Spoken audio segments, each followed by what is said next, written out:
para a leitura da sociedade, ou a leitura que permite é a mesma que permite da leitura de qualquer outro povo onde circulam semelhantes. Citaria só uma lendazinha. Lenda, um homem que eu conheci, vinha pelo caminho de ferro de Lolé para Buriqueime pela Valeta.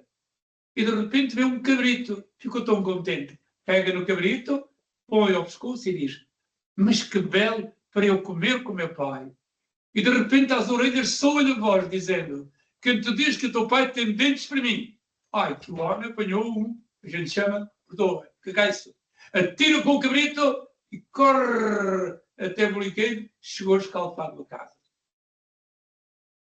Integra-se nestas lendas? Não se integra? Pronto. Então o que é que nos traz como leitura da gente, do coletivo? Aquilo que as lendas, que a literatura oral em geral, não é? Permitem, são duas coisas. É mostrar, obviamente, essa ligação com as pessoas, e que é uma coisa muito óbvia nas lendas, porque as lendas têm muito a ver com questões de medos e coisas que as pessoas gostavam que acontecessem, ou coisas que as pessoas gostavam que não acontecessem, não é? Mas que se encontrem, aliás, como o Ruivinho mostrou muito bem, que se encontra, por exemplo, nas adivinhas, em que está, enfim, a vida das pessoas está registada. Isso é a primeira coisa que mostra, portanto, é a ligação muito grande que há entre a tradição oral e a vida das pessoas. A segunda é que as pessoas são muito mais parecidas em todo o mundo do que a gente julga que elas são. E é por isso que as lendas são... A lenda do Vanishing Hitchhiker, o fantasma que pede boleia, existe em todos os continentes. Em todos os continentes.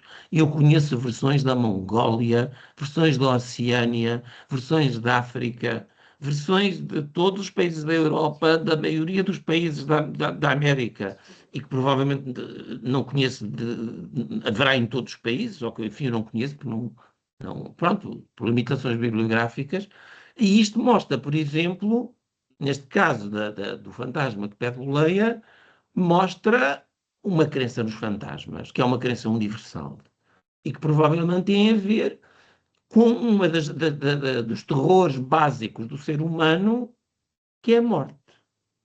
O que é que vai acontecer depois da morte? E esta lenda prova, entre aspas, que, como é que eu direi, prova que existe outro mundo. Porque se os fantasmas vêm do outro mundo para este, significa que os fantasmas continuam vivos, de algum outro modo, no outro mundo. Não é? Pronto. Só para terminar agora, essa lenda que me contou do homem e do cabrito, enfim, isso conta-se muito, por exemplo, não sobre o cabrito, mas com o menino, que é exatamente a mesma coisa.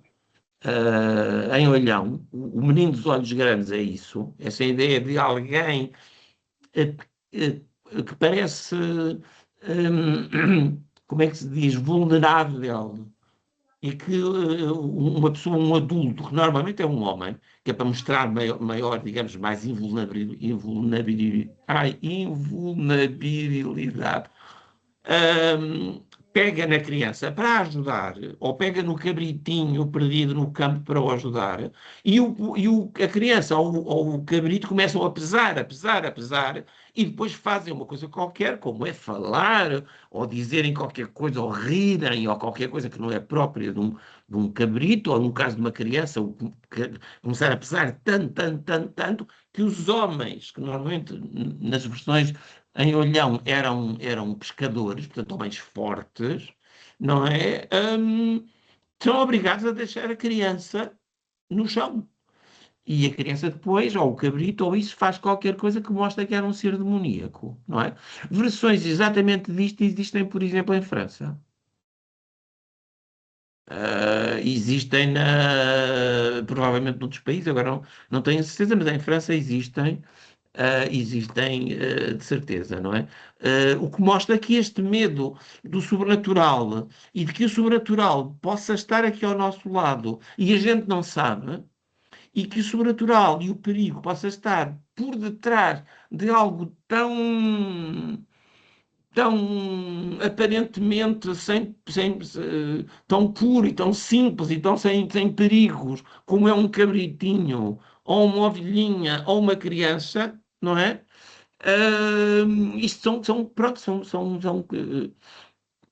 são temores, com certeza, que são universais e que se encontram, pronto, em vários lugares, precisamente por isso, porque a tradição oral, hum, exprime o ser humano e o ser humano, enfim, como eu dizia aos meus alunos, o estudo da tradição oral, feito de uma maneira, como é que eu direi, de uma maneira profunda e ao mesmo tempo um pouco filosófica, permite combater, por exemplo, xenofobia, racismo, porque quando a gente vê que exatamente as mesmas lendas de fantasmas se contam em Portugal ou na Mongólia, não é? Porque, claro, o medo básico, o medo da morte é um medo básico a todos.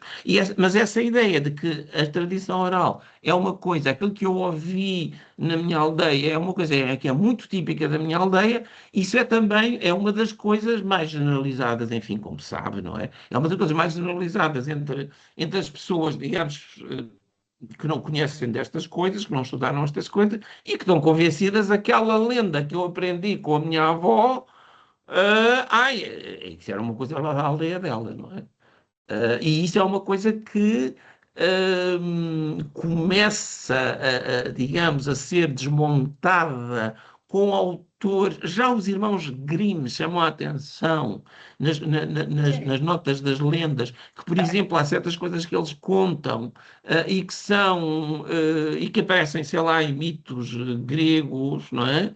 Que certas coisas, certas versões que eles tinham recolhido na Alemanha, mas este convencimento de que aquilo que eu ouvi, aquela cantiga que eu ouvi ontem na minha aldeia, é uma coisa que só há na minha aldeia, isso é uma das, digamos, dos convencimentos mais difíceis de erradicar das pessoas, que as pessoas estão convencidas disso, de que sim, de que aquilo, como tem tanto a ver comigo, com as minhas raízes e tal, portanto, aquilo é uma coisa que é dali. E não é, normalmente não é. Obrigado, professor. Obrigada. Eu gostei. Bom, Muito boa a explicação. vamos então, não vamos fazer agora um intervalo, vamos fazer a comunicação, já estamos um pouco atrasados, e queria perguntar à Terezinha. Terezinha, está a ouvir-me? Terezinha, está a ouvir-me? Boa tarde, eu estou ouvindo perfeitamente. Boa tarde, Terezinha. Desculpe o atraso, mas acontecem estas situações. Eu vou então apresentar, está toda a gente a ver, vou pôr a tela grande para vermos A gente somos nós. E os outros? Ora, eu vou então apresentar a professora Terezinha. A Terezinha Hernandes é doutora em História Literária e Crítica pela Universidade Estadual Paulista Júlio de Mesquita Filho, na Unesp. É advogada, professora e tradutora. E traz-nos aqui hoje uma conferência intitulada O Animismo como Método entre as narrativas de transmissão oral e a cultura popular asiática. A Terezinha consegue partilhar a sua tela? Eu, entretanto, vou... Importa-se que gravemos a sua conferência?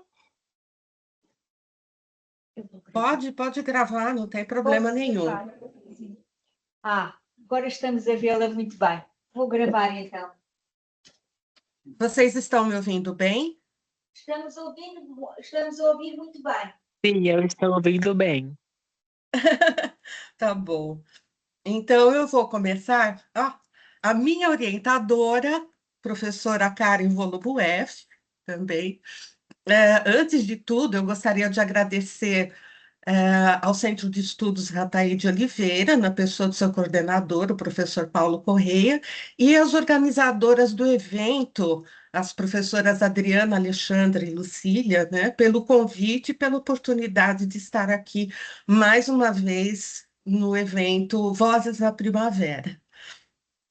Hoje eu vou falar sobre o animismo como método, mas desvinculado das teorias mais conhecidas de que no animismo todos os seres são dotados de um espírito. Eu vou falar daqui a pouco.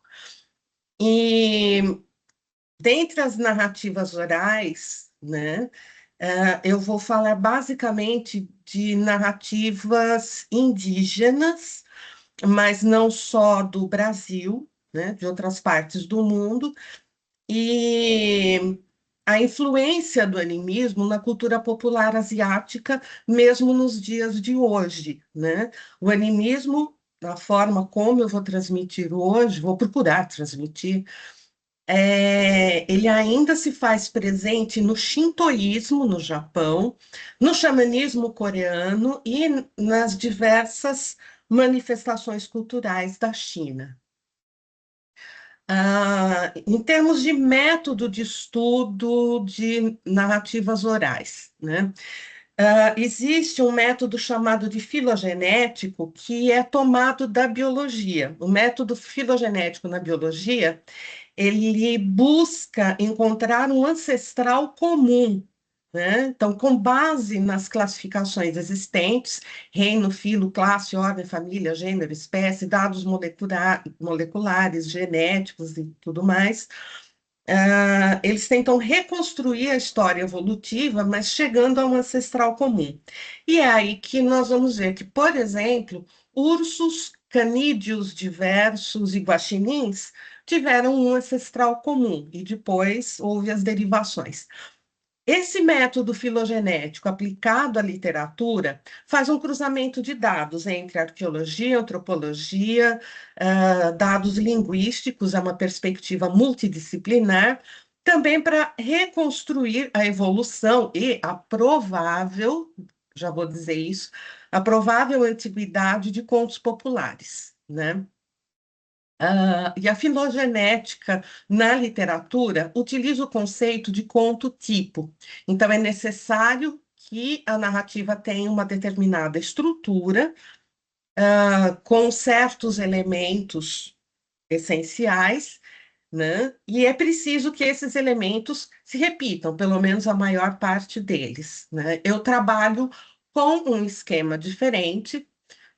Não vai ser possível falar tudo hoje, eu vou apresentar só pontinha do iceberg, né?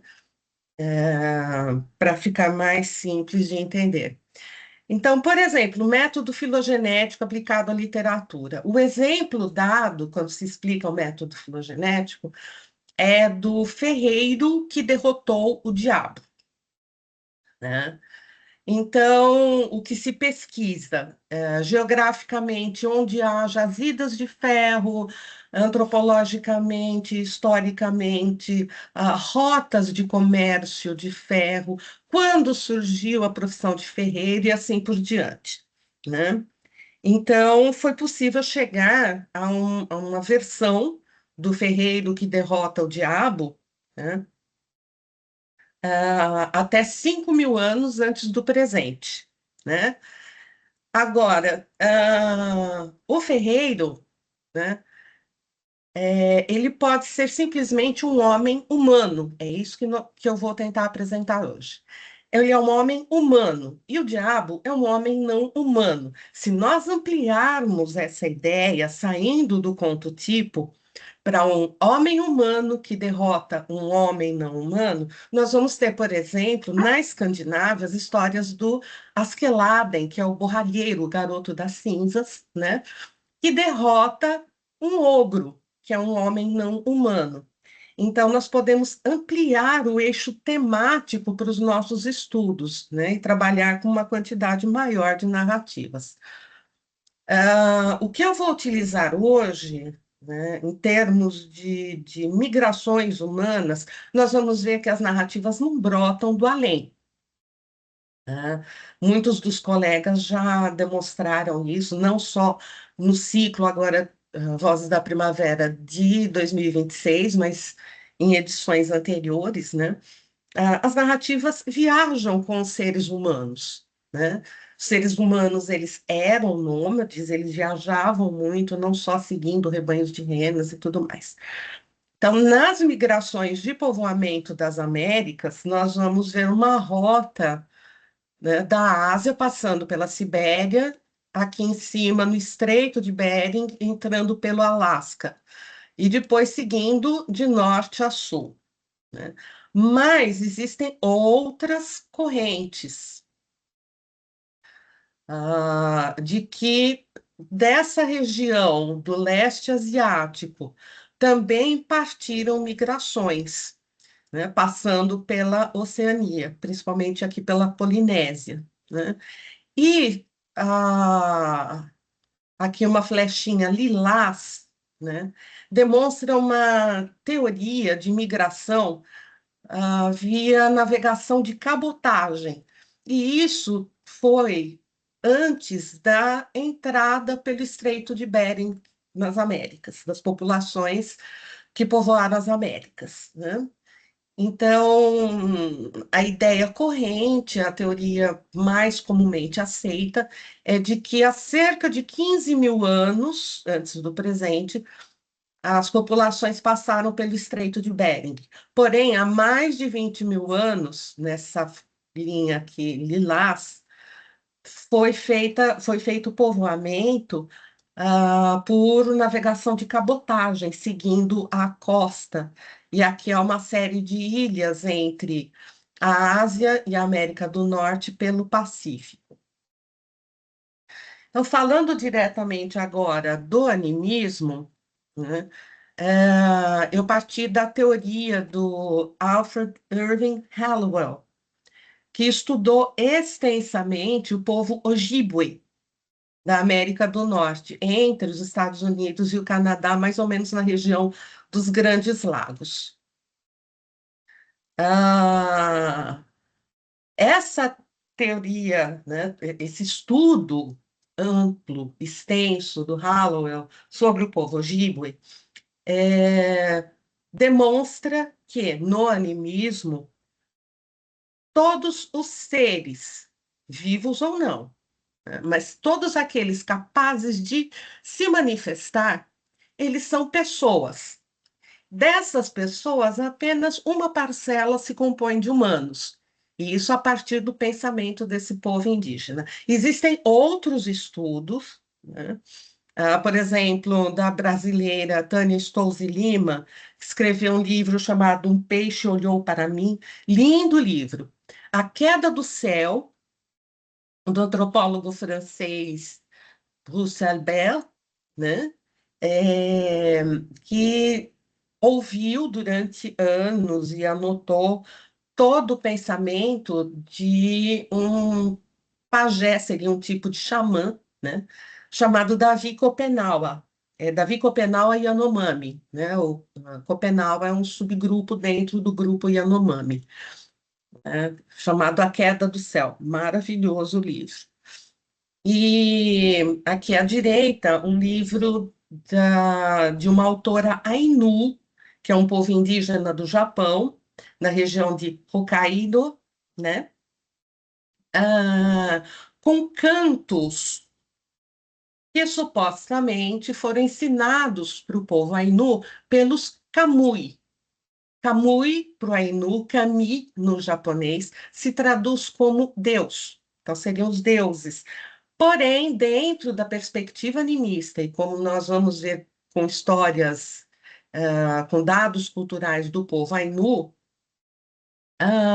Kamui não é Deus, é um ser não humano muito poderoso.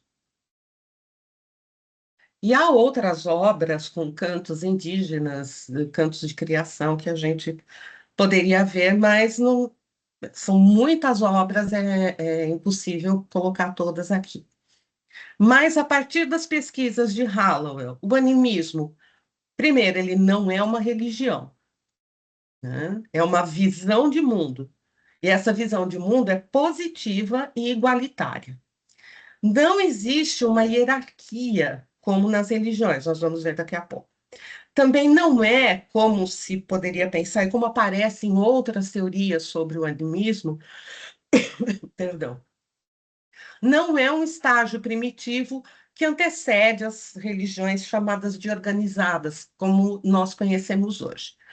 O animismo não lida com o sobrenatural, esse conceito é muito posterior, né? Tudo convive em harmonia na natureza, portanto, tudo é natural. Não existe um mundo melhor, inalcançável, que hoje nós imaginamos como um céu, paraíso, fora da Terra. Em oposição a um mundo de sofrimento e expiação de pecados, que é a Terra, né? Essa dicotomia não existe. Também não existe no animismo apenas a dicotomia corpo e alma, corpo e espírito. Para diversos povos, se houver tempo no final, nós podemos falar um pouco mais sobre isso, mas dentro do pensamento animista, segundo o que Hallowell, Bruce Albert e outros pesquisadores de povos indígenas atestaram e registraram, a composição, a constituição de um ser não se limita a essa dicotomia entre corpo e alma. Ela vai muito além. Algo que vai nos interessar, por exemplo, é a diferença entre forma, né, a matéria inerte, a forma já com o sopro de vida, respiração, e a aparência. A aparência pode mudar. Por exemplo, para o povo Ainu,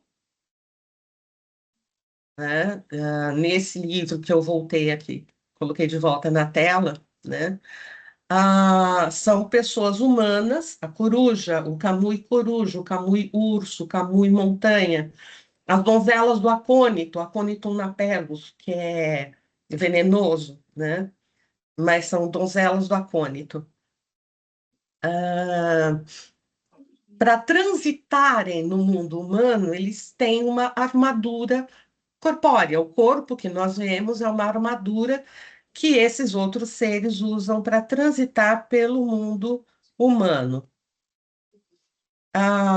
Quando se fala de horizontalidade, todos os seres têm igual importância no equilíbrio do mundo. Uhum.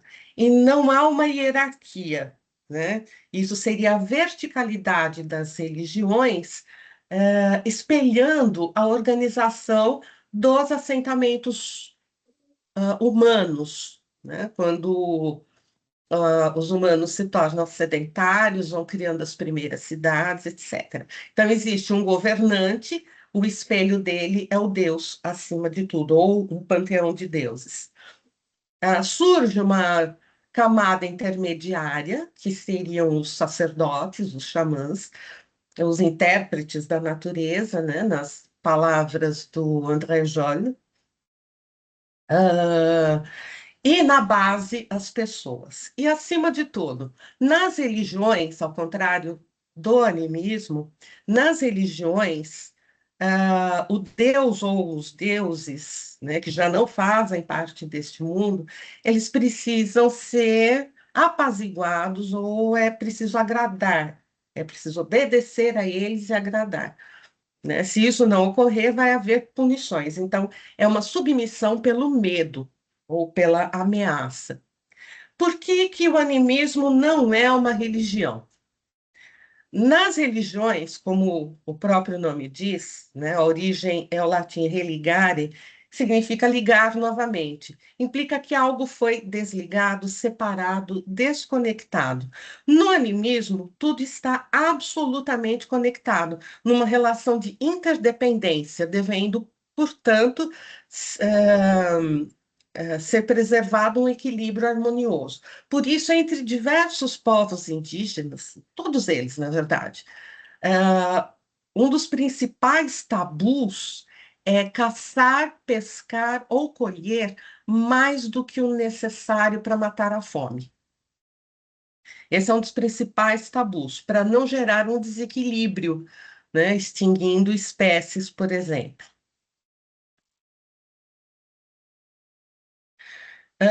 Tudo que se manifesta, não só por movimentos, mas por sons, pela respiração, está vivo. Dessa maneira, por exemplo, para os havaianos, as três irmãs, Namaka, Pele e Hiaka. Namaka é a própria água, Pele é o próprio fogo e Hiaka é a verde.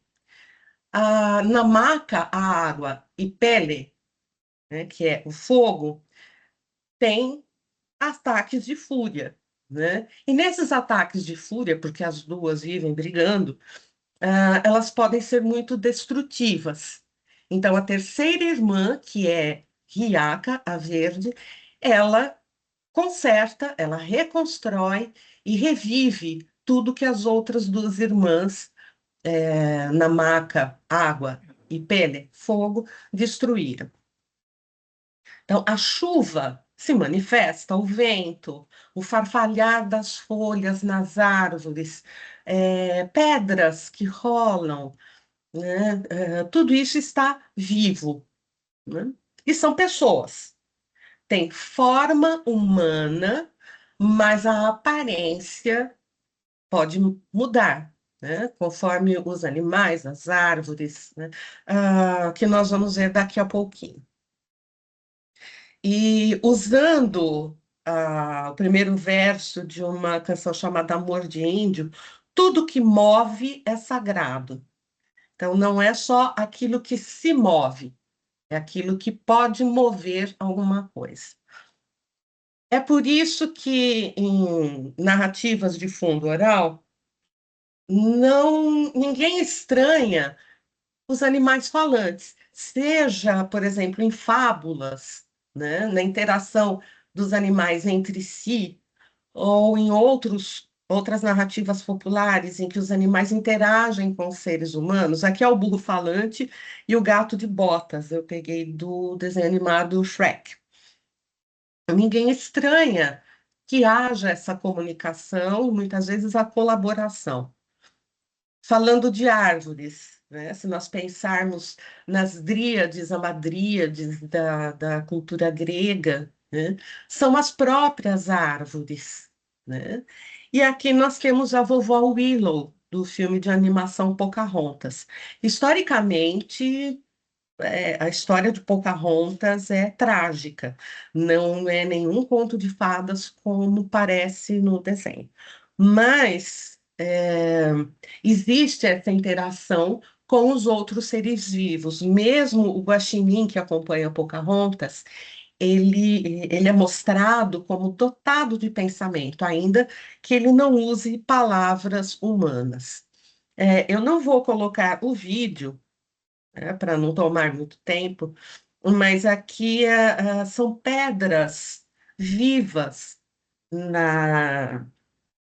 nessa praia no Maine, nos Estados Unidos, porque conforme a água do mar passa por elas na maré, né, na vazante, na enchente, na maré cheia, na vazante, as pedras fazem um barulhinho como se estivessem conversando entre si, né? Para mim parece que elas estão reclamando que a água do mar não dá sossego para elas, né?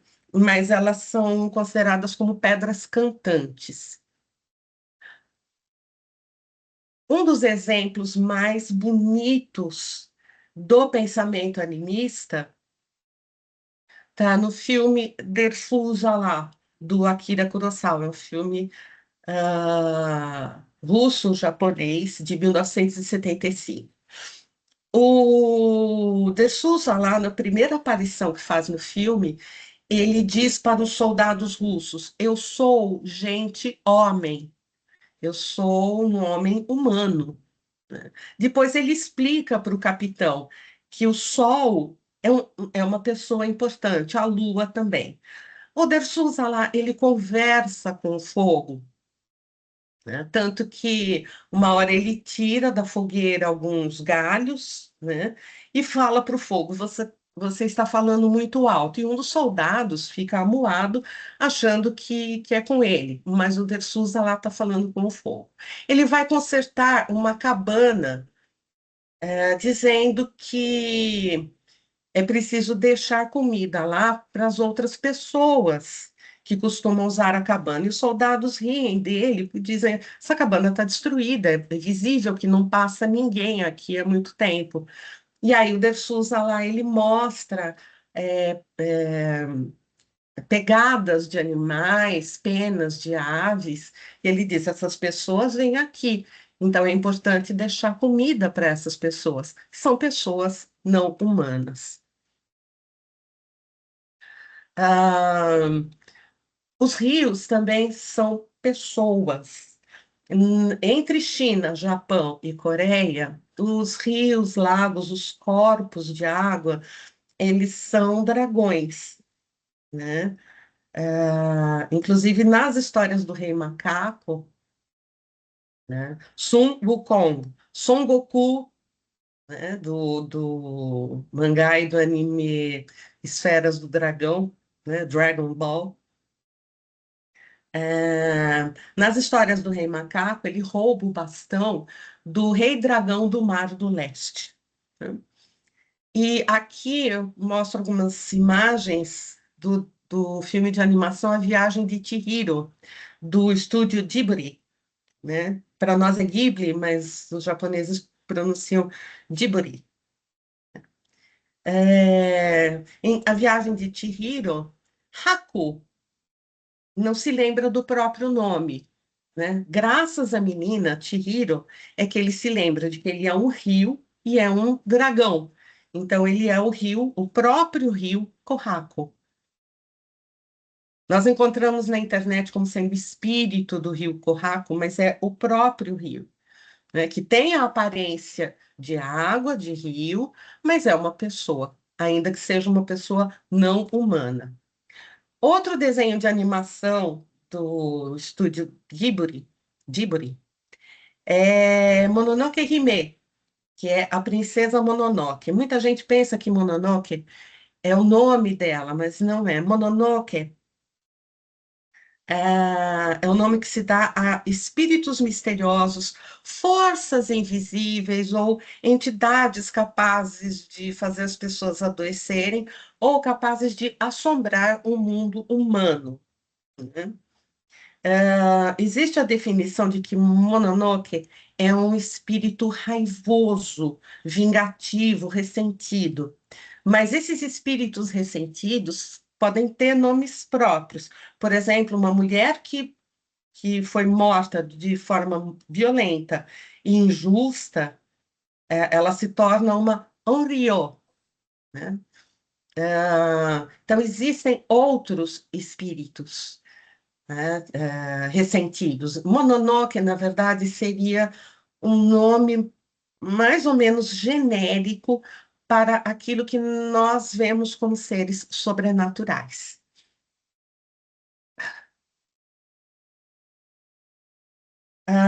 Dentro da cultura asiática, eu vou falar um pouco mais da cultura japonesa, né?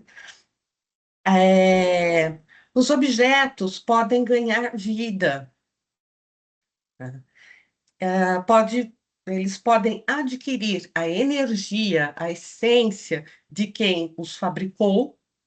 Então, por exemplo, uma espada pode guardar a essência do ferreiro, né, do especialista. Nós vemos isso no Inuyasha e em outras obras, né, da cultura popular, inclusive hoje ainda, né?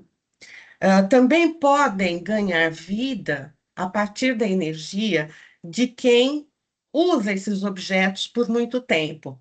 Por isso que em escavações arqueológicas, em sepulturas, né, são encontrados grave goods, que são os bens mortuários ou bens sepulcrais, né? São enterrados com os seus donos.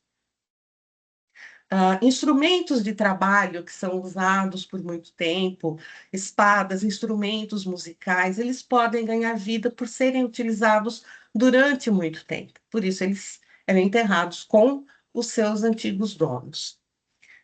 Então, existe uma peça do teatro no Japão, chamada Tsunemasa. Tsunemasa existiu de verdade, ele viveu por volta do século XII da nossa era. Ele era um guerreiro, músico e poeta, né? Parecem coisas contraditórias, mas ele era tudo isso. E ele era o favorito do imperador na época. Mas ele morreu de forma violenta numa batalha, né? Ele perdeu a batalha e foi decapitado. Então, nessa peça do Teatro No, chamada Tsunemasa, um monge vai realizar uma cerimônia de apaziguamento do espírito de Tsunemasa, da essência, né, de Tsunemasa, para que ele não se torne um espírito vingativo e se torne um ser maligno na Terra, né? E ele usa o biwa de Tsunemasa. Biwa é uma espécie de alaúde, é um instrumento de cordas japonês que lembra um pouco o alaúde, né? E num dado momento, durante a realização da cerimônia pelo monge, o biwa de Tsunemasa começa a tocar sozinho. Ninguém estranha, porque isso já é um elemento da cultura local. Também bonecas são muito importantes, né? Porque elas podem ficar ressentidas quando elas são abandonadas pelas suas donas, ou porque a menina morre, ou porque a menina cresce e para de brincar com bonecas e assim por diante, né? Então, existe um museu e pelo menos um templo no Japão que realizam cerimônias de apaziguamento ou mesmo funeral para bonecas, Ningyo e Ningyokuyo, né? Ah, o funeral de bonecas, né, é esse mesmo apaziguamento antes que elas sejam incineradas, né, porque não são mais usadas. Num museu de bonecas, né, porque é importante também preservar a história, é feito o apaziguamento das bonecas, inclusive dizendo que, embora elas não vão mais ser tocadas por crianças que vão brincar com elas, elas vão ser admiradas pelas pessoas que vão ao museu para vê-las, né? E isso nós vemos também na Rússia, num conto popular chamado A Bela Vassilissa, que lembra um pouco é considerada a Cinderela russa, né? Ao invés de ter uma fada madrinha, né, a Vassilissa, ela recebe da mãe moribunda uma bonequinha. Quem fez essa bonequinha foi a mãe. E antes de morrer, a mãe diz para Vassilissa que ela nunca pode esquecer de alimentar a bonequinha. E é essa bonequinha que ganha a vida e ajuda a Vassilissa a cumprir as tarefas impostas pela Baba Yaga, que é a Baba Yaga, né? Depois voltar para casa. Então, a bonequinha que ganha vida em A Bela Vassilissa tem a ver com essa questão de ter a energia de quem fabricou o objeto. Ainda sobre Mononoke, apaziguamento e outras coisas, né? O que vai nos interessar mais de imediato agora é a relação entre pessoas humanas e pessoas não humanas, né? A relação entre um homem não humano, em azul, com uma mulher humana, e um homem humano com uma mulher não humana. Mas antes nós temos que falar de problemas dos registros escritos e das traduções. Não é porque uma história está registrada por escrito que aquela forma é a mais antiga, não necessariamente. né? Mesmo porque os diversos povos criaram as suas formas de escrita em períodos diferentes, né? E as traduções, os registros, as traduções e vários estudos, inclusive, dentro da antropologia, da história e estudos literários. Muitos são feitos segundo a ótica do povo dominador, do povo invasor, do conquistador. Então, em relação às Américas, né, principalmente, são perspectivas eurocêntricas, androcêntricas, focadas no masculino, e não raro elas são etnocêntricas, vendo como aquelas histórias como de uma mente primitiva. Não é bem assim. Agora eu vou falar de ursinhos, cachorrinhos e donzelas celestiais. Eu vou terminar com os cachorrinhos. Ah, Voltando ao povo Ainu, né, do norte do Japão, das Ilhas Sakhalinas, que já tem contato, já pertencem à Rússia, e mais um arquipélago ao leste, cujo nome eu esqueci. Essas cenas são de uma série chamada Golden Kamuy, na Netflix, pura ficção, né? Mas a caracterização da menina Ainu, ela está muito boa. E é possível ver a importância do Kamui lobo e do Kamui urso. O resto é ficção. Numa das cenas iniciais, né, do encontro entre o oficial japonês e a menina Ainu, ela o salva de ser morto por um urso. E depois ela manda ele se ajoelhar para o urso, agradecendo o sacrifício do urso, né? E tudo seria aproveitado. E ela deixa, ela pega um pouco da carne e deixa o resto para outros animais se alimentarem. E ela fala: nós não podemos deixar que o sacrifício desse camui, o urso, seja em vão, né? Então, existe uma série de cerimônias do povo Ainu, né? Quando eles trazem a comida para dentro de casa, tem que entrar pelo leste, a cabeça do animal fica. O leste é o lugar de maior honra dentro da casa e assim por diante. É preciso agradecer o sacrifício do alimento, vegetal ou animal, não importa. E elogiar a aparência do alimento. E também agradecer a refeição, a boa refeição que os humanos vão ter. Isso nós vemos também no budismo, né? Não é estranho para quem conhece o budismo. Então, aqui eu vou falar da relação entre o homem não humano, um homem urso, e uma mulher humana.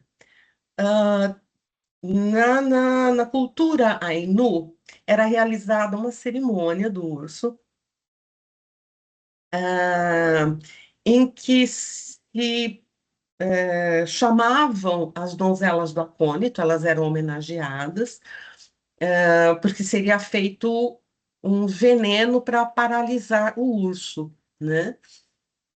Em pequenas quantidades, o acônito napellus pode ser calmante, né? Mas ele também não deixa de ser um veneno. E numa dose intermediária, para não envenenar os humanos, ele é paralisante, o acônito é paralisante. Os Ainus, eles pediam para o Kamui Montanha convencer o urso a se encontrar com as donzelas do acônito. E então eles capturavam o filhote de urso. Esse filhote de urso era criado por uma mulher humana, né? Como se ela fosse a mãe humana de um filhote não humano. Quando ele crescia, ele era sacrificado, mas isso não era visto como crueldade, porque a forma dele estaria livre, né?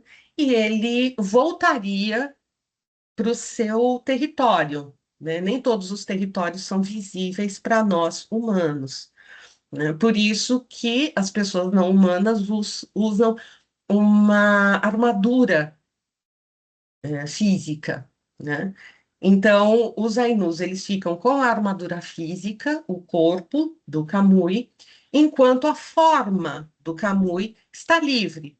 E então, esse urso que foi bem tratado por uma mãe humana, ele vai voltar para o seu território, né, para o seu mundo, que integra a nossa geografia também. Ele vai voltar para o seu mundo falando bem dos humanos. É mais ou menos isso a cerimônia do urso para o povo Ainu.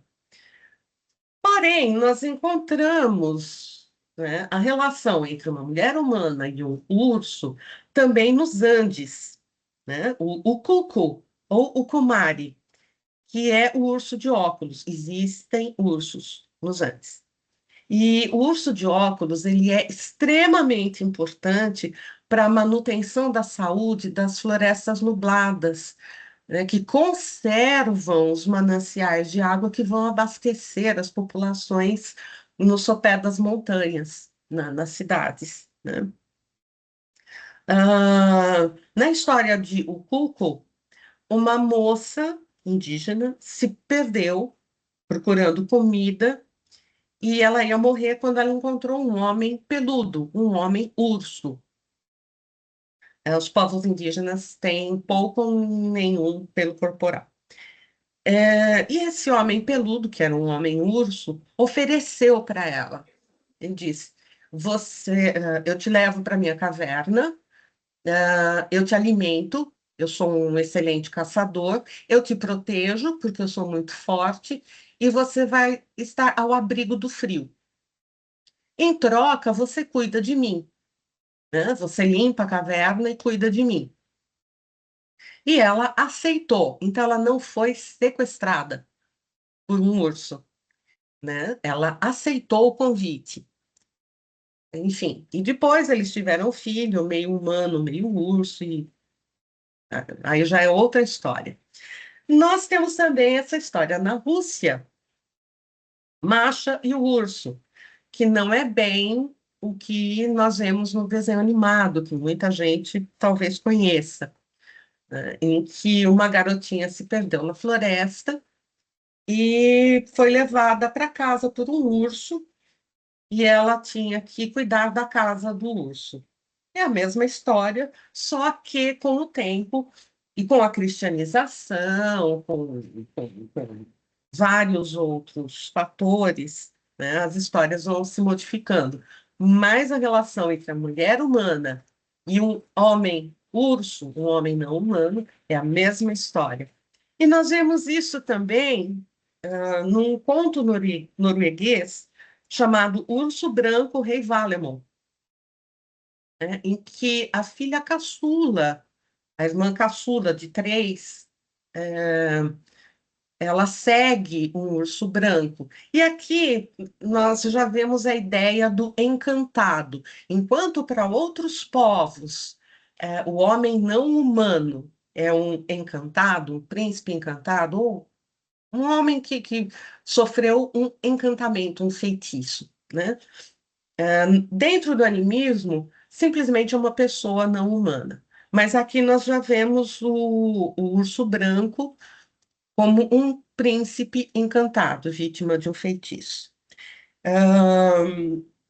Claro que muita gente vê esse tipo de narrativa como pertencente ao tipo do noivo animal, né? Nós vamos ver isso em A Bela e a Fera, e vários, mesmo Eros e Psique, né? Em que Eros seria o monstro, né? A Afrodite, com ciúme da beleza de Psique, ela condena Psique a se casar com um monstro. Quem tem que cumprir a sentença de Afrodite é o filho dela, Eros. Mas quando ele vê Psique, ele se apaixona e a leva para o seu castelo.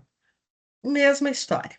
Embora seja um monstro que não é monstro, é o deus Eros, continua sendo um homem não humano com uma mulher humana. Outros seres né? Agora, a relação entre uma mulher não humana e um homem humano. Normalmente, as histórias não acabam bem para a mulher não humana. Normalmente, é caso de sequestro, né? Roubo de pele é isso. Não é noiva animal, né? Porque ela não aceita, ela é sequestrada. Então, aqui também é um problema de tradução, que tenyo no japonês. Tenin, Tenshi seriam mensageiros dos deuses, mensageiro celestial, é o povo que habita o céu. Não são anjos, não são deuses. E Tenyo não é fada, é uma donzela celestial. Tenyo no japonês, Tenyu no chinês e Sonyo, em coreano. Ah, a Tenyo usa um manto de plumas. As donzelas celestiais, elas se movem entre o céu e a terra usando um manto de plumas. Eu voltei, perdão. Então, eu vou começar pela filha do Urubu-rei, que é uma narrativa da região do Monte Roraima. Após uma batalha sangrenta em que muitos guerreiros morreram, havia um sobrevivente. Quando os urubus vieram se alimentar, urubu-rei não é uma categoria indígena, né?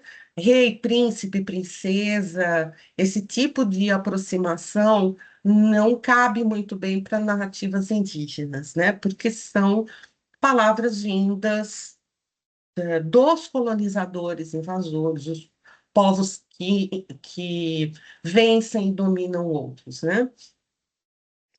Urubu-rei é uma espécie de urubu. E esse sobrevivente, quando os urubus vêm se alimentar dos mortos, né? Ele vê a filha do urubu-rei e a rapta. E ele aprende num puleiro dentro da casa dele. E sai, no dia seguinte, ele sai para caçar. Quando ele volta, a casa está arrumada e a comida está feita, né? E ele estranha. Então, ele resolve, no dia seguinte, fingir que vai caçar e ele volta e se esconde. Então, ele vê que para se livrar da, do poleiro onde ela está presa, a filha do urubu-rei tira o seu manto de plumas e mostra a sua forma de pessoa, embora ela não seja humana. E então, aquele sobrevivente que aprisionou a filha do urubu-rei, ele entra e fala: agora você vai ficar com essa forma de pessoa e vai ser minha esposa. E ele esconde o manto de plumas. No entanto, os irmãos da filha do urubu-rei, eles estavam à procura da irmã, eles a encontram e dizem que o pai quer conhecer o genro humano. Então, ele tem que devolver o manto de plumas da esposa, para cárcere privado, para poder ir para o céu. Mas, na verdade, o que os irmãos, os cunhados, né, no caso, e o sogro queriam era comer o humano. Ele consegue fugir, né, mas fica a história do roubo de plumas, ele tem que devolver depois. Uma história com a mesma estrutura das filhas do Rei do Céu é contada pelo povo Yujá do Alto Xingu, no Brasil. Yujá é como eles se autodenominam. Os povos vizinhos chamam o povo Yujá de Juruna. Juruna quer dizer boca preta. Então, é uma denominação exógena, né? Não é como o povo Yujá se denomina. Essa é a mesma história encontrada na Montanha Diamante, Kumgangsan, né? Que fica entre a Coreia do Norte e a Coreia do Sul. É um lugar onde as famílias se encontram, apesar da divisão política, né? Ali das duas Coreias. Ali é uma região em que as famílias podem se encontrar, porque a Montanha Diamante é um lugar sagrado, né? Então, nessa história, as filhas do Rei do Céu descem uma vez por mês, seja na lua cheia, na lua nova, não importa. Elas descem para se banhar nos lagos. Na Coreia, na Montanha Diamante. Para o povo Yujá, nos lagos do Alto Xingu, os lagos do rio Xingu. Acontece que no Alto Xingu, os lagos são perenes. Na Montanha Diamante, não há lagos perenes. Existem lagos no sopé da montanha, próximos à montanha, mas não na própria montanha, né? Podem se formar lagos por conta da densidade pluviométrica, né? Muita chuva, mas eles não são perenes.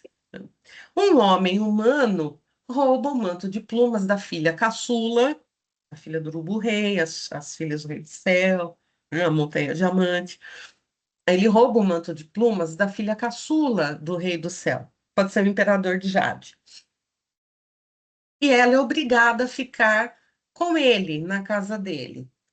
E aí é importante o papel da sogra humana, né?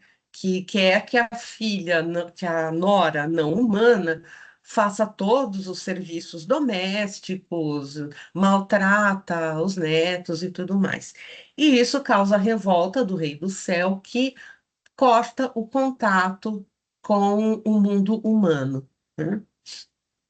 Ah, e também no Teatro No, há uma peça lindíssima chamada Hagoromo, que é exatamente o manto de plumas, né? O Hagoromo, ah, mais uma vez nós vamos ver relação com a água, não só com o céu, mas com a água.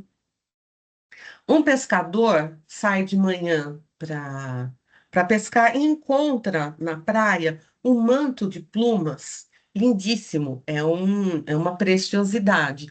E aí ele resolve levar para casa, né, para ser o tesouro da família. Conforme ele se vira para voltar para casa, com o manto nas mãos, ele escuta uma voz chorosa atrás dele, uma voz de mulher, pedindo para ele devolver o manto. Aí ele olha e fala: como eu vou saber que esse manto é seu? Eu encontrei na praia. E aí ela diz: sem esse manto eu vou morrer, porque eu não posso voltar para o céu. E eu não posso viver sem o manto de plumas entre os humanos.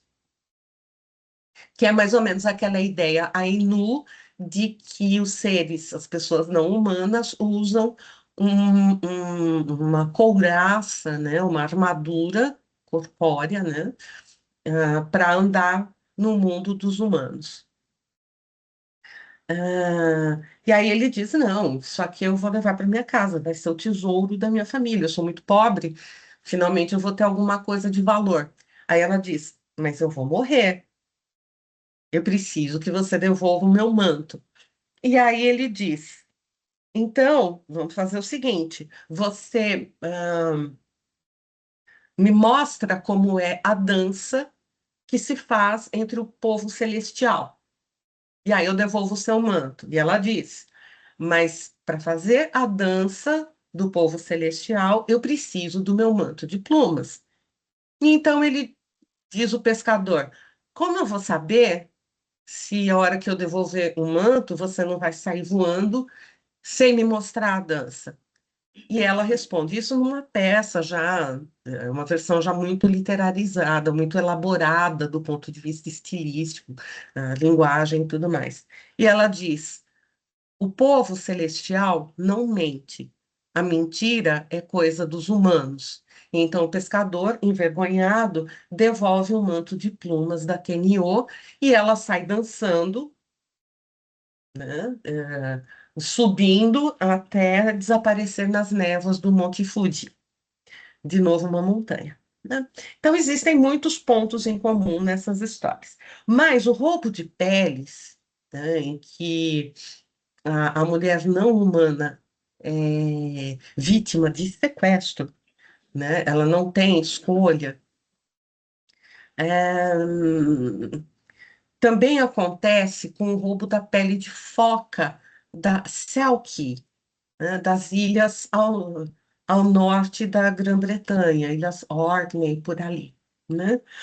Então, existe a figura da mulher foca, cuja pele é roubada por um homem humano.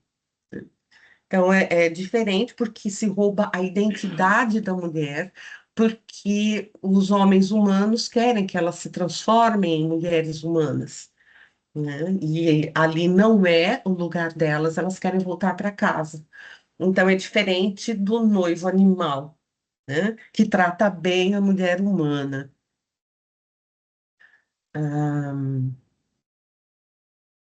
E agora nós vamos para os cachorrinhos. Esse é o Inuyasha, né? E é um yokai, né?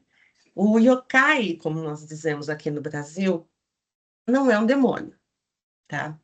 Embora seja a palavra yokai se traduza como demônio, não é verdade. Simplesmente é uma pessoa não humana. Pode ser do bem ou do mal, né? O yokai, como acontece na história de Inuyasha, ele pode ser selado. O que acontece nessa série de animação que vem de um mangá, né? O Inuyasha é um meio yokai. O pai dele era um yokai cachorro e a mãe dele era uma mulher humana. E ele conhece a sacerdotisa Kikyo, a da esquerda, que é enganada e ferida mortalmente pelo grande vilão da história, que é o Naraku. E o Naraku faz a Kikyo pensar que quem está atacando e matando as pessoas das aldeias próximas é o Inuyasha, e não é ele, né? É uma ilusão criada pelo Naraku. Então, a Kikyo, antes de morrer, resolve selar o Inuyasha numa árvore. E quando o yokai é selado, ele não pode se mover. Ele fica preso, é uma prisão. O rei macaco, ele é selado dentro de uma formação rochosa, chamada de os dedos de Buda, como se fossem 5 dedos, 5 picos que se fecham para conter o rei macaco. E ele fica preso ali durante 500 anos. E no Yasha fica selado numa árvore até aparecer a Kagome, a menina de lenço verde e vermelho no pescoço. Ela é uma estudante de colégio que tem um poço na casa da família. Ela vê alguma coisa brilhando no fundo desse poço e desce a um poço seco, né? E ela desce para olhar o que está brilhando. E ela encontra a chamada joia de 4 almas. E causa todo o alvoroço na história do Inuyasha. E a Kagome, ela pega a joia e é transportada para 500 anos no passado, no momento em que o Inuyasha estava selado pela Kikyo por 50 anos, e já fazia 50 anos que a Kikyo havia morrido, né? E o selar, nós vemos também numa outra história que é do Naruto, né, que aqui no Brasil é chamado de Naruto. Naruto significa espiral em japonês, né? Esse personagem, o Naruto, tem uma raposa de 9 caudas selada dentro do corpo dele. Então, selar um yokai é isso. Nós encontramos isso também, por exemplo, entre o povo Wapixana, da região do Monte Roraima, no Brasil. Para eles, para os Wapixana, existem seres capazes de causar doenças e morte, que são os canaimé. O canaimé vive, né, dos dias que sobram para as pessoas doentes. E eles aceleram a morte de alguém que esteja doente. Eles causam a doença e se alimentam do doente, até fazê-lo morrer. Então, o Tuxaua, né, que é uma espécie de xamã seria um nome genérico, tá? Ele consegue descobrir onde mora o Canaimé e trancar o Canaimé dentro da casa dele. Isso equivale ao que, na cultura popular do Japão, da Coreia, da China, né, se chama de selar o yokai, né? O Tuxaua, ali para o povo Wapixana, consegue trancar o Canaimé dentro de casa. E também para o povo Navarro, o povo Guiné, né? Existem os Ravenwalkers, que se alimentam dos dias que sobram para as pessoas doentes. Então, eles também aceleram a morte, eles abreviam a vida e vão se tornando imortais, porque eles se alimentam do resto de vida das pessoas doentes. E eles também só podem ser vencidos dentro das casas deles, né? Pelos xamãs poderosos. Ah, e por fim, né? Eu tenho duas histórias de cachorro ou lobo. Basta que seja um canídeo grande, né? Os cães do Ártico, eles são ah, a raça de canídeos mais próxima dos lobos, geneticamente, né? E Sedna, eu já falei dela uma outra oportunidade no Vozes da Primavera, né? Eu já falei dela como uma das donzelas que não se queriam casar. Ela não queria casar com um homem humano. O Couto de Magalhães registra, por exemplo, uma narrativa indígena de uma moça humana que não queria se casar com um homem humano. Então, ela procura três aves predadoras. Ela fala com a mãe do urubu, com a futura sogra, portanto. Ela fala com a mãe do urubu. Quando o urubu chega, ela fala: Não, esse aí não é bonito e ele não é lá muito cheiroso. Ela procura outro, vai parar no homem coruja. Encontra primeiro a sogra, mas ela acha o candidato a marido muito taciturno, com hábitos noturnos, muito silencioso. Ele não é muito simpático. Ele parece meio sinistro, então ela resolve não se casar com ele, até ela encontrar a mãe do noivo Águia, que era muito bonito, forte, poderoso e trazia a melhor caça. Então, tudo isso tem a ver com fome, né? A capacidade que o homem humano tem de caçar e alimentar a mulher humana. Então, Sedna, que é a senhora das águas para o povo Inuit,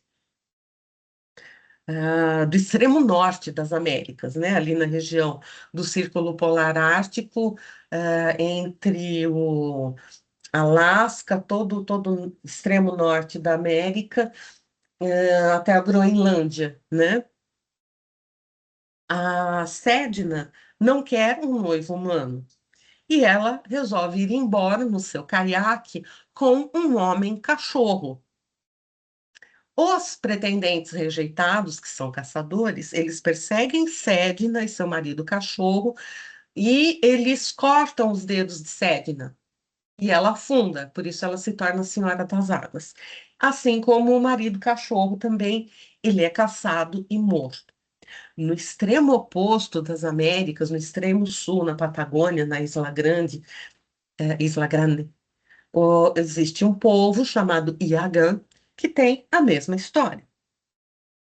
De uma jovem que estava se banhando com a irmã, quando elas ouvem um lobo uivando.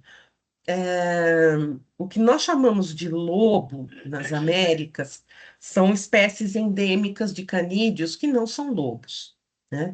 É o guará, porque é vermelho, a palavra guará quer dizer vermelho, e o lobo das Malvinas, ou das Falklands, né? Para nós, são as Ilhas Malvinas. E essa moça, Yagan, ela já tinha combinado de fugir com o namorado, que era um homem lobo. Então, ela se desvencilha da irmã e vai embora com o homem lobo. Mas ele diz: nós precisamos mostrar para sua família, depois de alguns anos, eles já tinham um filho e tudo mais, para sua família que você está bem, você não foi devorado por nós. Quando eles voltam para a comunidade onde vivia a família dessa moça Yagan, a mãe fica de olho no genro, né? Mas para matar e comer a carne do genro. Então ela pede para os irmãos da moça, os cunhados do lobo, que eles caçem, ela vai distrair a moça, a filha, enquanto isso os irmãos vão caçar o cunhado lobo. Eles caçam, matam e comem o marido lobo, né? Então, a mãe que não gosta do genro lobo, né, que não quer que a filha se case com um homem lobo, e os caçadores da família, né, ou da comunidade, que matam o homem lobo, nos fazem pensar numa outra história já muito literarizada, com várias influências diferentes, né, que é a Chapeuzinho Vermelho. Só que o povo Iagã, os povos da Patagônia, eles chegaram ao extremo sul das Américas há cerca de 9.000 anos, entre 9.000 anos e 12.000 anos atrás, né? E o povo Inuit, que foi o último a chegar, porque foram várias ondas migratórias pelo Estreito de Bering, o povo Inuit chegou ao extremo norte das Américas há coisa de 12.000 anos, né? Então, como nós encontramos a mesma história em dois extremos das Américas, né? Então, são formas aparentadas, não é? Então, por enquanto, é isso, né? Nem tudo que é chamado de demônio é demônio, né? Eu acho que nós não temos mais tempo, me parece que o tempo já se esgotou. É verdade. Eu teria mais algumas coisas para falar sobre transmigração de almas, a diferença entre metamorfose, as várias formas, as várias transformações, os vários tipos de transformações, mas eu acho que não vai dar tempo. Então, eu termino dizendo que os demônios existem, mas não fora, dentro dos seres humanos. E todos eles têm nome: ganância, inveja, ódio, cobiça, preconceitos. E o maior pecado que um ser humano pode cometer é achar que só existe uma maneira de viver a vida, e é a dela, e tentar impor esse modo de vida aos demais, né? E eu finalizo com uma bênção Maori, né, por conta dos tempos que nós estamos vivendo. Que haja paz, que ela se espalhe e sua luz brilhe como o sol sobre a Pounamo das ondas. Então, mais uma vez, muito obrigada. Espero que vocês tenham gostado e espero também que haja muitas outras edições das Vozes na Primavera, que venham as Vozes no outono, uma para cada estação do ano, porque eu, pelo menos, gosto muito da companhia de todos vocês. Muito obrigada pela companhia e pela paciência. Ora, muito obrigada a nós.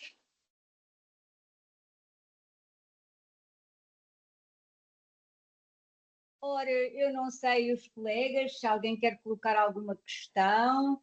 Eu, pessoalmente, alguém quer colocar alguma questão aqui dos presentes? Eu tenho uma questãozinha só a dizer, não é uma questão, é um comentário. Está-me a ouvir bem, Terezinha? Oi, tudo bem, eu só estou tentando sair Da do tela. compartilhamento. Ah, finalmente. Sim. Eu achei muito interessante a sua apresentação nesta ligação que fez entre as narrativas indígenas e as do Japão e trouxe aqui alguns filmes japoneses. Eu só conheço do Estúdio Ghibli, de facto, conhecia a Princesa Mononoke e também a Viagem de Chihiro e o Totoro. Os únicos que eu conheço dentro do imaginário japonês. Portanto, eu gostei muito destas histórias e desta referência a estes espíritos e estas ligações que fez, e também do manto de plumas, que me lembrou um manto de plumas que esteve em exposição até agora, ao final de fevereiro, numa exposição que esteve na Gulbenkian sobre o Brasil, uma exposição muito importante que se chamava Complexo, esteve na Fundação Carlos Gulbenkian, em Lisboa, e chamava-se Complexo Brasil. Foi uma exposição organizada por uma série de curadores brasileiros e trazia, de facto, um grande manto, estava lá um grande manto de penas e falava... Tupinambá.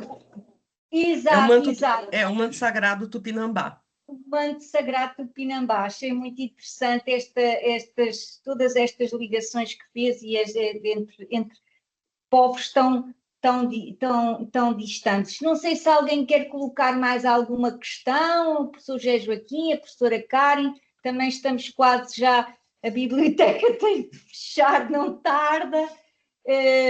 Não sei se alguém quer colocar mais alguma questão. Eu só queria... O Paulo diz, sim. Terezinha, muito obrigado pela magnífica conferência. Eu fiquei com água na boca para ouvir o resto, não é? Sobre as metamorfoses e essas coisas todas. Só queria dizer que achei que toda esta teoria sobre o xamanismo e o animismo tem muito a ver com, e as histórias que usou, que tem muito a ver com a mulher cisne, que é uma figura que existe principalmente entre os esquimós e os siberianos, portanto, no círculo polar ártico. Mas o que é verdade é que eu encontrei histórias também muito parecidas de mulheres sobrenaturais raptadas e cuja pele foi escondida pelos maridos nas ilhas de Timor.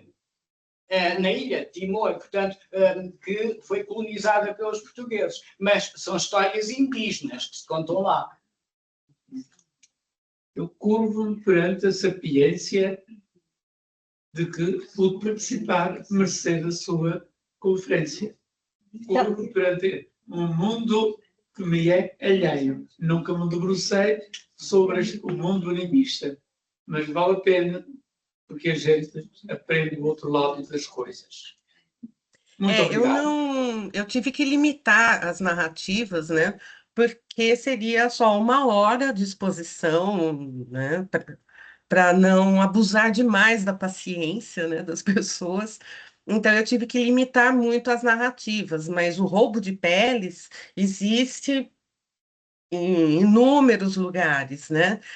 Inclusive, há um estudo de uma professora da Unesp, aqui de Araraquara, a professora Silvia Beatriz Adoui, sobre La Cautiva, né? O rapto das mulheres indígenas pelos invasores espanhóis e tal, né?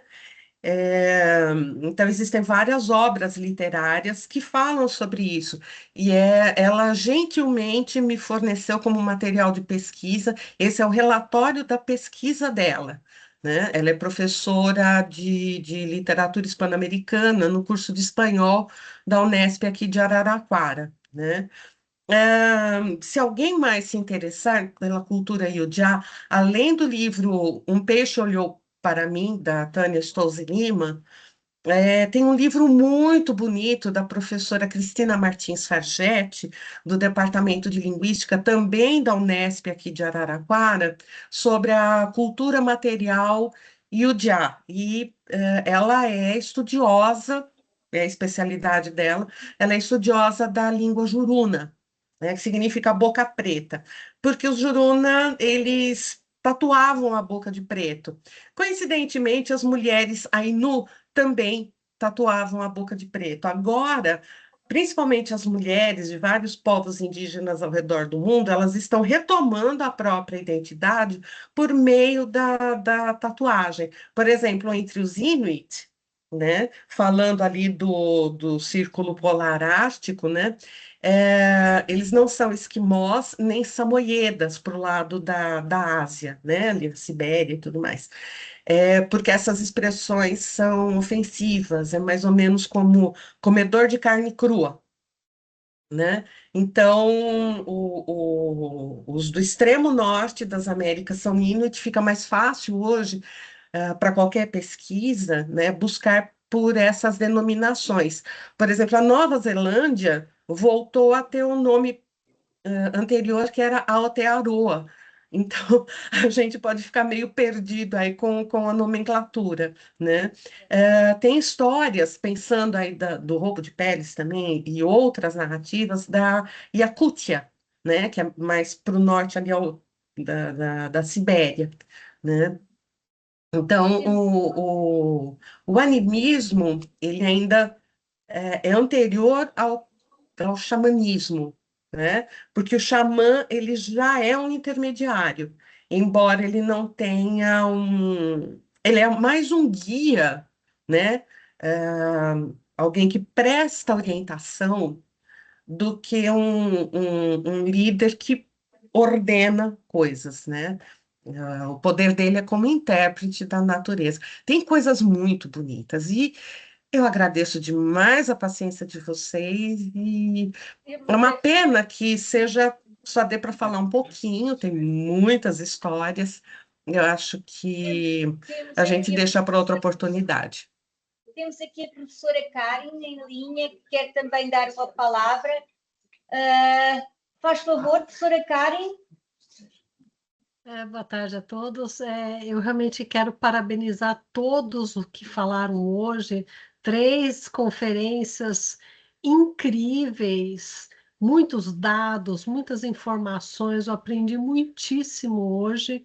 Então, realmente maravilhoso. Aliás, o evento inteiro. Sobre a palestra da Terezinha, eu queria só fazer um comentário. Talvez você tenha alguma informação a mais que eu não tenho, né? Mas eu conheço vários contos em que os personagens, inclusive, nascem sob forma animal. E aí, em algum momento, né, em cada narrativa isso é diferente, em algum momento eles despem essa pele, né? Que pode ser de mamífero, pode ser de pássaro, enfim, e é a destruição dessa capa, né, dessa pele, que faz com que eles permanentemente se tornem humanos, né? Isso é só uma coisa que eu lembrei. Hoje já se falou sobre o quanto as narrativas são parecidas, não apenas ao redor do mundo, mas também em épocas diferentes, né? Então, é interessante como esses elementos se repetem, mas assim, sendo variados de uma maneira, sei lá, quase infinita, né? Conforme a É, criatividade. tem o King Lindworm, né? O Rei Lagartão, o Príncipe Teiu, né? É, que ele é meio violento, né? O King Lindworm. Isso tem na Escandinávia, mas olha que interessante, o povo Tlingit, na América do Norte, para o lado do Pacífico, fazia a mesma coisa que o povo Yagã, no extremo sul, para o lado do Oceano Atlântico. O povo Tlingit criava cachorros para usar o pelo na tecelagem, para amaciar as fibras, né, dos cobertores e outras peças ali de tecido, né? Mas entre os Tlingit tem a história de uma mocinha que encontrou um woodworm, né? Que não é um verme, né? Mas uma larva de besouro que se alimenta de madeira podre. E isso vai, assim, pelo menos até a Escandinávia, a mesma história, né?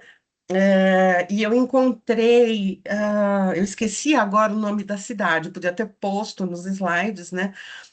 Mas é a Maud e o dragão o nome da cidade, da menina que cria um dragão, né? Com leite, né? Leite materno, né? Não necessariamente dela. E o dragão, ele começa a devorar outras coisas e é caçado. É o homem não humano que é caçado pelos humanos e assim por diante. Mas tem essas histórias do despir a pele, né? Só que normalmente em outras partes do mundo, perder a pele não é só perder a identidade, mas perder a própria vida. Tem o Príncipe Peônia, que é uma narrativa do Japão, uma narrativa tradicional do Japão, em que ele se apaixona por uma jovem de família nobre, só que ela é prometida em casamento para um moço de uma outra família nobre. Então, o amor deles é fadado à tragédia, à desgraça. Então, ela morre de tristeza na casa do noivo, quando ela vai para lá, né, depois do casamento, e a peônia murcha. E por que que é um príncipe peônia e não uma flor mulher, né? Como as donzelas do acônito que eu mencionei. A peônia, entre China, Japão e Coreia, principalmente na China, o nome é Rei das Flores. A peônia é masculina, é um ser masculino, é o Rei das Flores. Por isso que no Japão a história passou para nós como o príncipe peônia.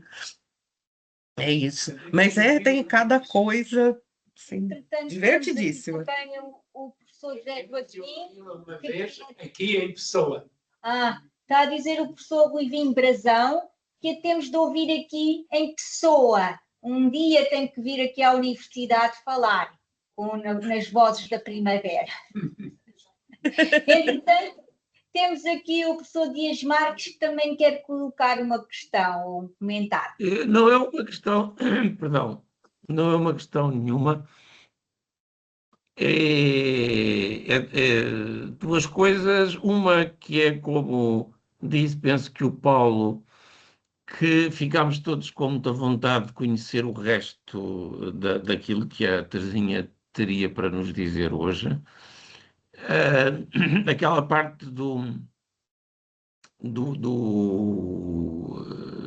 amores entre a fada e já não sei qual é que era o nome do diapositivo, como é que aquilo lá estava escrito, o amor entre a fada e não me O recordo já. demônio. Exato.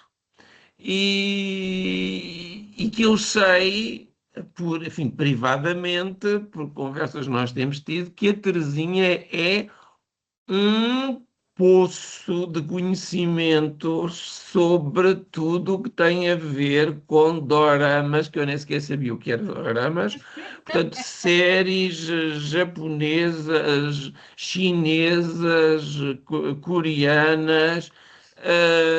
A Alexandra também me surpreendeu quando disse ali o nome de várias personagens que eu nunca tinha ouvido, a não ser através da Teresinha. E, portanto, todos nós ficámos com muita curiosidade de ver toda essa parte. Eu sei que ela tem montanhas de coisas sobre aquelas personagens que apareciam, aliás, no primeiro slide, logo, aqueles dois atores que lá estavam. Isso é a primeira coisa, que gostávamos muito de ouvir, quem sabe, para as próximas vozes na primavera, uma vez que ela até já está tudo preparado. E a segunda coisa é para repetir aquilo que disse no início, quando foi no fim da palestra do Rui Vinho Brazão. É que é extremamente gratificante para a quem está a assistir ver o entusiasmo com que a Teresinha, tal como o Rui Vinho Brazão, fala destas coisas. A gente vai, enfim, muitas vezes assiste, não é, a conferências ou em comunicações, a congressos, isso. E, bom, as pessoas às vezes até tratam de coisas que se vê, sabem muito sobre aquele assunto e isso. Mas aquilo que nós vemos na apresentação da Teresinha, aliás, que depois vemos nas explicações que ela dá às perguntas que se lhe fizeram, que é a profundidade que ela tem sobre isto. Ela conta assim a pontinha do iceberg, mas ela depois sabe tudo aquilo por ali abaixo e gosta imensamente destas coisas, não é? Que nesse aspecto é parecido com o Ruivinho Brazão, não é? Quando a gente vê vocês dois a falarem destas coisas e percebe-se que isto, claro, é um tema que vocês estudam, tudo isso, e claro, mas além disso é um tema de que vocês gostam muito, que vos apaixona, e isso passa, e é muito agradável, passa muito para quando vocês falam destas coisas. Era só isto, não era pergunta nenhuma. Muitos parabéns e esperamos que no ano que vem, ou na primavera, ou no outono já, quem sabe, isto depois agora está nas mãos da Alexandra, encontrarmos outra vez para ouvir, para nos ouvirmos uns aos outros e outras pessoas que, entretanto, venham juntar-se ao grupo. Escreva Obrigado. isso em livro. Escreva isso em livro para nós lermos. O professor Rui Vinho Brazão está aqui a assistir, claro, e deixo para a Teresinha escrever em livro também aquilo o que nos esteve, um pouco daquilo que nos esteve aqui a falar. Ora bem, sendo assim, mais alguém quer colocar alguma questão? Posso... A Karen, não sei se tem mais alguma pergunta a fazer ou se a mãozinha ficou em cima. Pronto, tudo bem. Posto assim, então, se mais ninguém tem nenhuma questão a colocar, damos por fim deste ciclo e desejamos a todos, foi um ciclo bastante interessante, que reuniu várias pessoas e estivemos aqui todos a ouvir. Pronto, e aguardamos para o próximo ano, as próximas vozes na primavera. Adeus a todos, boa tarde e pronto. Obrigada, Calícia. Obrigada. Tchau, tchau. Tchau, adeus, boa tarde. Adeus. A Verônica, o Marcelo, Karen.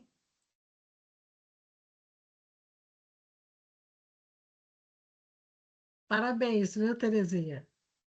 Parabéns a todos. Até a próxima edição.